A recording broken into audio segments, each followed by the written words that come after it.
Assalamualaikum warahmatullahi wabarakatuh.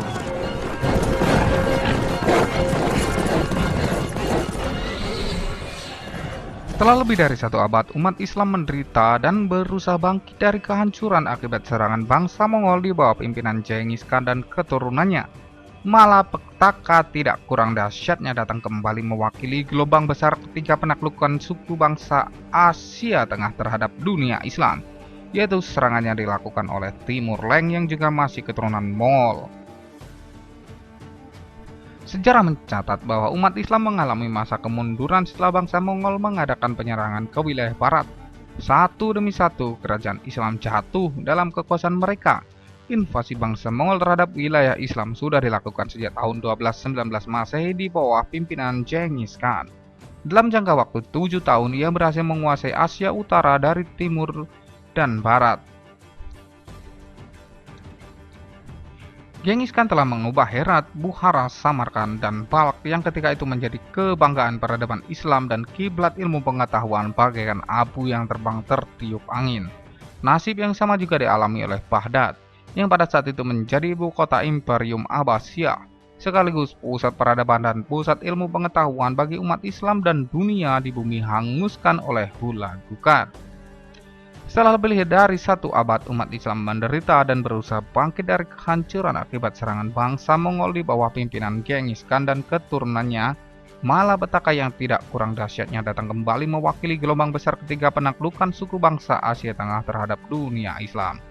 Penyerang kali ini sudah masuk Islam, namun ambisi kekuasaan membuatnya tidak pernah merasa ragu untuk menaklukkan wilayah-wilayah Muslim lain ke dalam kekuasaannya. Dari awal yang sangat sederhana, sebagai anak seorang kepala kabilah Barlas, ia bermimpi untuk mengikuti jejak langkah penguasa besar pendahulunya.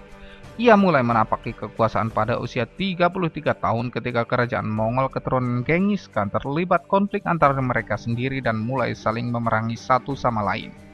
Ia mampu mengembalikan kebesaran negara Tatar dengan menyatukan wilayah-wilayah kekuasaan Chagatai yang terpecah belah di bawah kekuasaannya, dan kemudian memproklamirkan diri sebagai penguasa baru pelanjut Chagatai dan keturunan Genghis Khan pada tahun 1370 Masehi.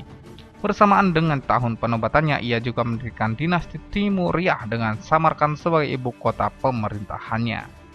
Setelah menjadi Raja Samarkand, ia mulai melakukan serangkaian penaklukan panjang selama 35 tahun sampai ia meninggal dunia.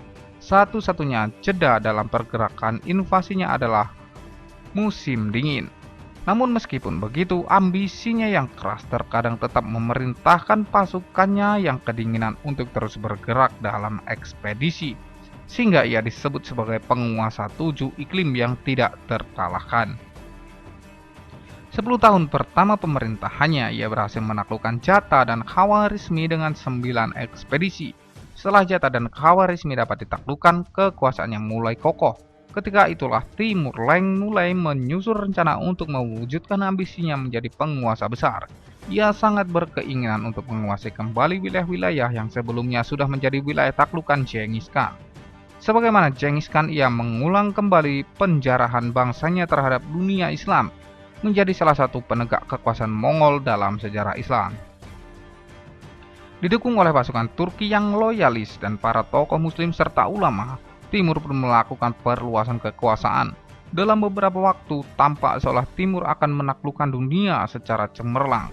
Wilayah kekuasaannya terus meluas, ia menundukkan dataran tinggi Iran dan dataran Mesopotamia, menaklukkan gerombolan emas atau Golden Horde di Rusia, turun ke India membantai ribuan tahanan dan menghancurkan Delhi. 2 tahun kemudian menaklukkan Anatolia, menggasak Damaskus, dan melakukan pembantaian di Baghdad. Sampai akhirnya ia meninggal pada saat melakukan invasi di Cina. Kehidupannya seolah berisi serangkaian peperangan, perampasan, dan penjarahan serta pembunuhan yang kejam. Tidak heran bila banyak kota dan daerah yang dikuasai dinasti lain berhasil dikuasai Timur.